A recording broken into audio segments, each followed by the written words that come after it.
सद्गुरु स्वामी कृष्णानंद जी महाराज द्वारा जपजी साहिब भाष्य।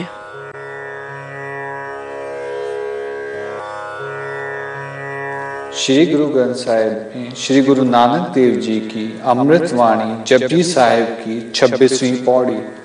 अमूल गुण अमूल व्यापार अमूल व्यापारिये अमूल पंडार अमूल आवे अमूल ले जाए अमूल पाए अमला समाए अमूल तरम अमूल दीबान अमूल तुल अमूल परवान अमूल बख्शीस अमूल निशान अमूल करम अमूल फरमान अमूलो अमूल आख्या ना जाए।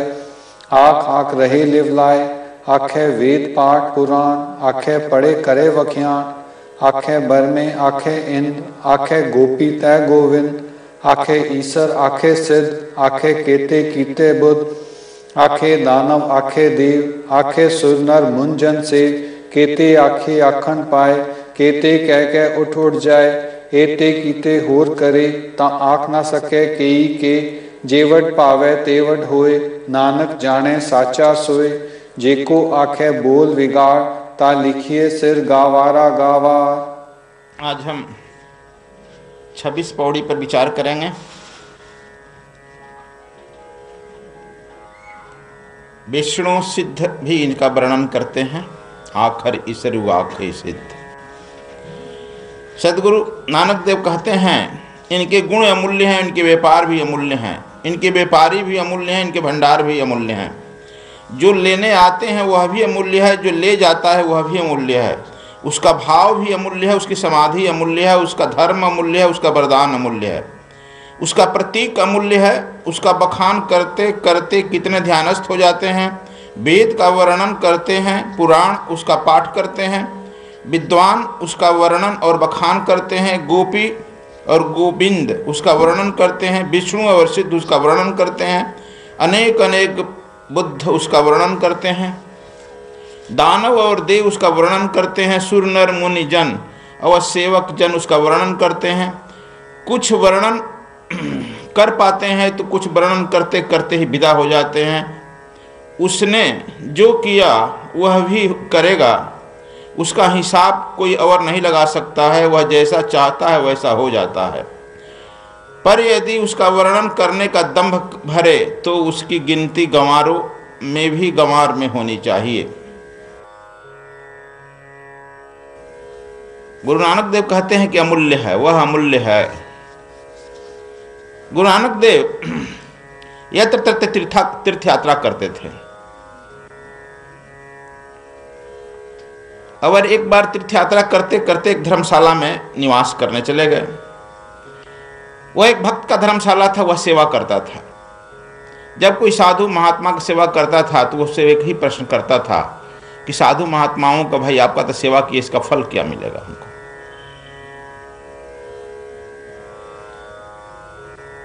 तो वह पूछा, नानक देव जी पूछा, बोले इसका महात्मा जी हम सेवा किए, हम फल इसका क्या मिलेगा। नानक देव कहे कि अच्छा फल बचाओ, हम ही क्या कहें बचाओ। जाओ तुम्हारे इस नगर के बाहर एक बड़ का फेड़ है, उसके नीचे बैठ जाना, तुमको उत्तर मिल जाएगा। प्रतीक में इशारा में ध्यान देते हैं, इशारा में जवाब देते हैं लोग। जो बहुत बोलता है वह समझो कि उसमें दम नहीं होता। हम बोल रहे हैं ना बहुत। जो इशारों में इशारा करता है उसमें दम होता है। इशारा कर रहे हैं, जाओ सुन लो, हम क्या तुमको समझा। वह उस बरगद के पेड़ के नीचे गया, बैठा तो देखता है ऊपर एक कौवा की जोड़ी था, पति पत्नी। वे कौवे उसके तरफ भी देखें और देखते ही सफेद बगुले बन गए, काले से सफेद बन गए। आकर आया, कहा कि गुरुदेव तो हम लोग देखे लेकिन कुछ उत्तर नहीं दिया, तो कुछ तो हुआ होगा। कहा कुछ काले से सफेद बन गए। ये अच्छा जाओ, फिर जाओ, दूसरे दिन वहीं पे तुमको उत्तर मिलेगा। फिर दूसरे दिन गए तो वे बकुला दोनों है पति पत्नी बैठे थे। यह देखा कि भाई बताओ हमारे प्रश्न का उत्तर, साधु महात्माओं संत का सेवा करने का क्या फल है। वे बकुले भी इसके तरफ देखे, दोनों हंस हंसनी बन गए। फिर कहे कि गुरुदेव तो बड़ा आश्चर्य हुआ, ये सब बनते गए, उत्तर नहीं मिला। हक नहीं मिला, तुमको समझ में नहीं आया। उत्तर तुमको बच्चा समझ लेना चाहिए, जाओ फिर मिलेगा उत्तर।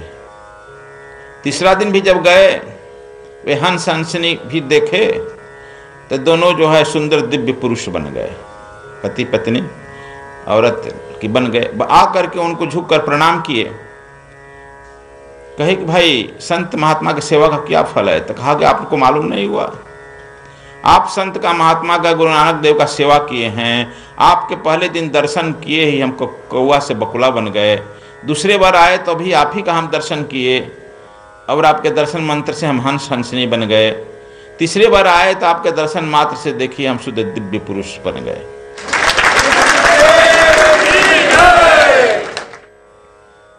आपने सेवा किया है तो अब आप समझिए कि आपको कितना फल मिला होगा, जबकि आपके दर्शन से हमें यह परिवर्तन हो गया। तो यह देखो, इसलिए गुरु नानक देव कहते हैं कि वह अमूल्य है।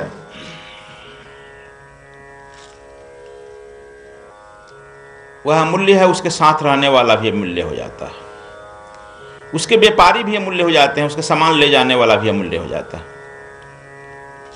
हम भी लोग जाते हैं तो पूछते हैं लोग ट्रेन में क्या करते हैं, तो व्यापार करते हैं। कौन सा व्यापार बाबा? तो राम नाम का होलसेल का एजेंसी देते हैं। चाहिए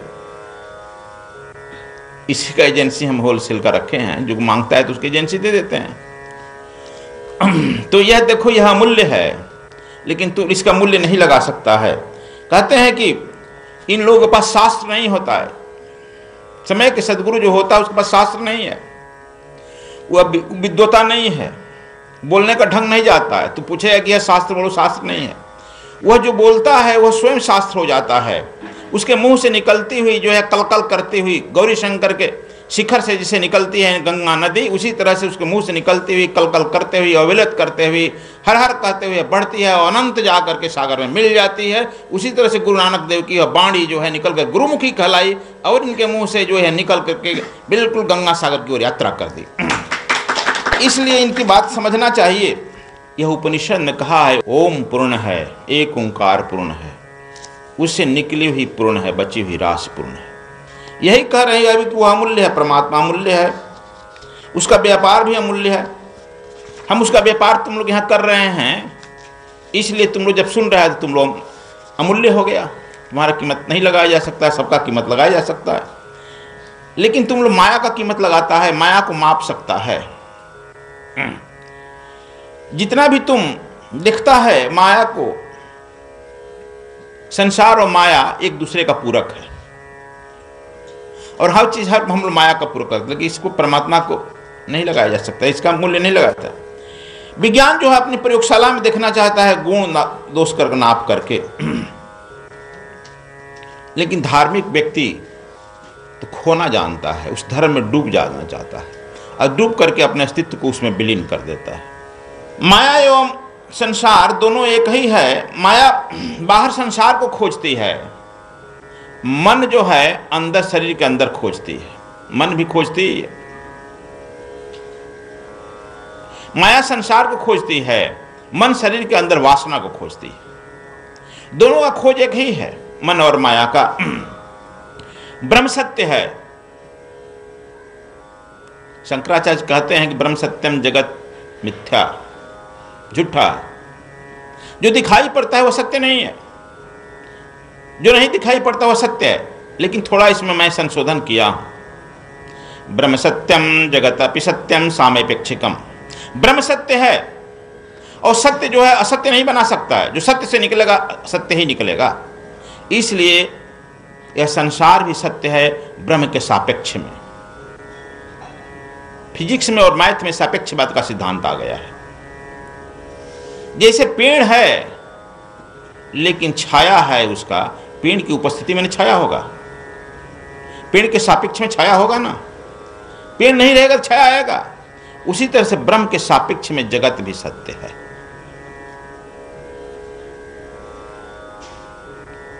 पेड़ के सापेक्ष में छाया सत्य है, उसमें विश्राम करते हैं। उसी तरह से यह बात समझो।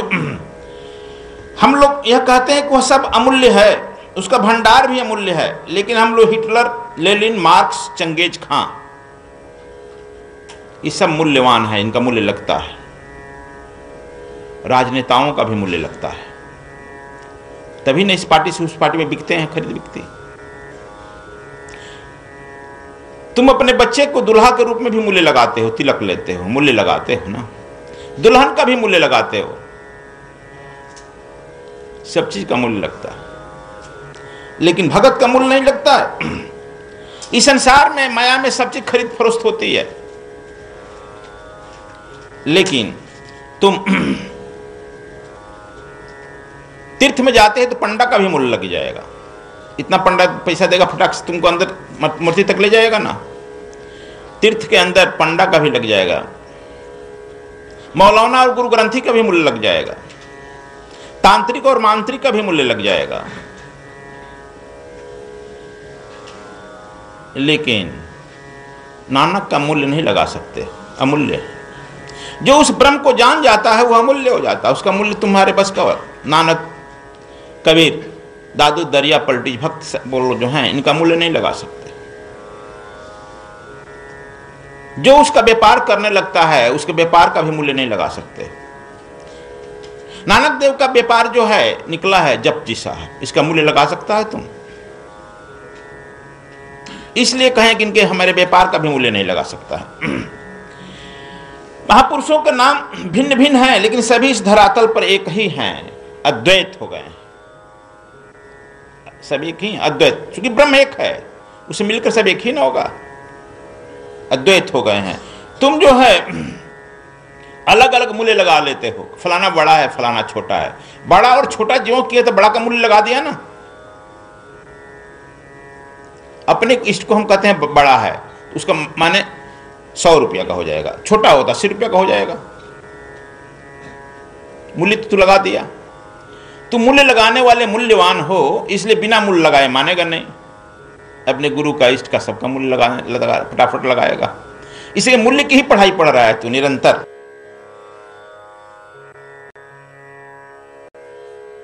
श्री गुरु ग्रंथ साहिब में श्री गुरु नानक देव जी की अमृतवाणी जपजी साहिब की 27वीं पौड़ी।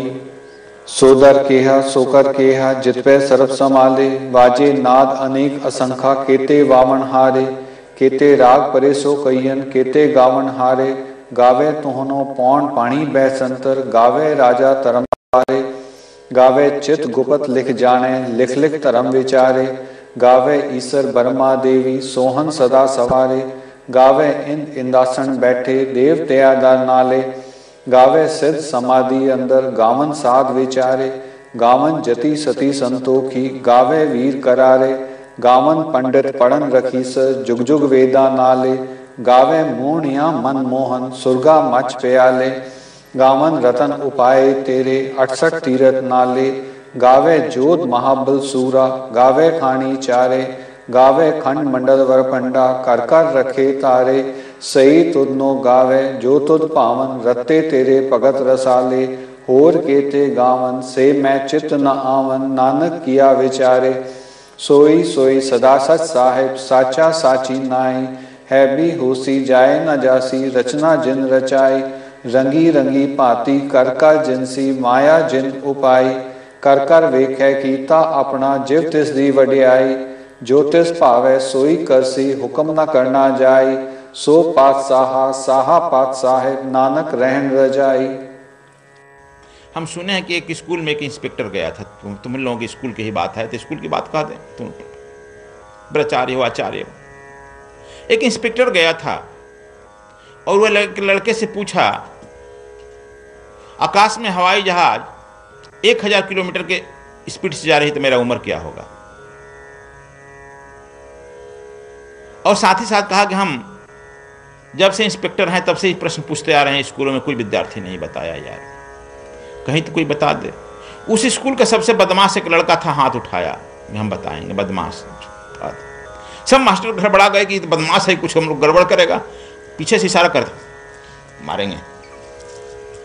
लेकिन लड़का एकदम कहा कि हम दोनों हाथ उठा दिए, सर हम बताएंगे। कहे कि अब तो ये लड़का कुछ किया। इंस्पेक्टर खुश हुआ कि अच्छा, बड़ा आश्चर्य है कि आप लोगों के स्कूल में एक लड़का तो खड़ा होता दिया, दोनों हाथ उठा दिया बताने के लिए। वह लड़का, इंस्पेक्टर पूछा कि अच्छा बोलो बच्चा कितना हमारा उम्र है। कहा कि सर का 40 वर्ष। कहा कि यू आर करेक्ट, ठीक मेरा 40 वर्ष उम्र है। उस लड़के को गोद में उठाकर नाचने लगा। गजब इंटेलिजेंट लड़का। सब मास्टर कहते थे कि अब क्या करें, ये तो बदमाश लड़का है। लेकिन कहे कि सरकार हम लोग पढ़ाते हैं ना, अलग से क्लास भी लेते हैं, हम लोग छुट्टी के बाद भी क्लास लेते हैं। हाँ, तुम लोग को अब हम इनाम देने के लिए, स्पेशल प्रमोशन देने के लिए, हाँ सरकार हम लोग बहुत मेहनत करते हैं। अब देखो लड़का से लेकिन पूछा कि बताओ फार्मूला तो बताओ कि तुम कैसे उत्तर बताया, फार्मूला जरा इसका बताओ। कहा सर ठीक कहें तो हाँ, कि हमारे घर में हमारे चाचा जो हैं ना सब्जी खरीदने जाते हैं, स्कूल में थे घर पर सब्जी खरीद कर जाते हैं ना, घर के सामान खरीदने जाते हैं तो कहते हैं कि 2 रुपया किलो टमाटर मिला है, तो मेरा उम्र क्या है। सरकार दिमाग से थोड़ा आधा है, आधा पागल है। उनका 20 बरस उम्र है, तो हम 20 में 2 का गुणा कर दिए, समझे कि आप बड़ा का पागल हैं। तो आपका उम्र 40 वर्ष निकल आया ना। अरे बाप रे। यह जो है जैसा प्रश्न रहेगा उत्तर तो ऐसा ही आदमी देगा ना। तुम लोग भी ऐसी प्रश्न करते हो, लेकिन नानक जी यहाँ पर स्वयं से प्रश्न कर रहे हैं कि वह कितने गाने वाले हैं, कितने बाजाने वाले हैं। भाई नाच बज रहा है, अनंत राग रागनियां हैं। साधक जब उस परम तत्व में डुबकी लगाता है, उस अनंत की यात्रा पर जब निकल जाता है, तब यह सब राग रगनियां अपने आप सुनाई पड़ने लगता है। जब तुम्हारी कुंडलनी जग जाती है, अनंत बाजे बजने लगते हैं, भीतर बाहर सब, मदहोशी आने लगती है। यह उस समय की बात इनकी है, अंतर यात्रा की। तुम इस तरह से भी मंदिर में प्रवेश करता है, मंदिर में जाता है प्रवेश, तो ऊपर घंटा रहता है, बजाता है ना, अब दरवाजे पर टंगा रहता है, दरवाजे पर घंटा बजाता है, अंदर प्रवेश करता है, नमन करता है, पूजा करता है। फिर जब निकलता है तो घंटा ऊपर बजाता है, सर के ऊपर गूंजता है। तो उस परमात्मा के उसी का अनुभव करके जो बताया है उसका प्रतीक बनाया है ना, इसीलिए कहा वो प्रतीक भी अमूल्य है। तुम नहीं देख रहा है इसलिए कहते कि नहीं बेकार की बात है। देख रहे हैं कि यह प्रतीक अंदर बज रहा है, बाहर बज रहा है। कबीर साहब भी कहते हैं बाहर भीतर का एक लेखा, जस बाहर तस भीतर देखा। जब भीतर देख लिए तो कहते हैं अमूल्य अमूल्य है, यह मंदिर प्रतीक भी अमूल्य है। इशारा कर रहा है। अब तुम नहीं जाओ तो क्या करें। कहते हैं कि जब सुनाई पड़ने लगता है तब उस अखंड ज्योति का दर्शन होता है, उस नूर का दर्शन होता है, तब तुम्हारे मुंह से अन्यास निकल जाता है, एक ओंकार सतनाम करता पुरुष निर्भव निर्भय अकाल मूरत सब अकाल मूरत अजनु सभयम प्रसाद, ये अपने आप निकल जाता है ना। सद्गुरु स्वामी कृष्णानंद जी महाराज का जपजी साहिब भाष्य प्राप्त करने के लिए संपर्क करें 09868886830। सद्गुरु स्वामी कृष्णानंद जी महाराज के आशीर्वाद से सद्विप्र समाज सेवा श्री बद्रीनाथ धाम में हर वर्ष की भांति 26 अप्रैल 2015 से चतुर्थ विशाल भंडारा आयोजित कर रही है। बद्रीनाथ धाम आने वाले तीर्थ यात्री इस निःशुल्क भंडारे का लाभ उठाएं। भंडारे में अपना सहयोग देने के लिए आप सभी का योगदान आमंत्रित है। सद्गुरु कॉन्शियसनेस सोसाइटी, खाता संख्या 300-300-210-002-1012, बैंक शाखा Punjab national bank Delhi, IFSC code PUNB 0307300। अधिक जानकारी के लिए संपर्क करें 09872999766 09868886830। ये है वेद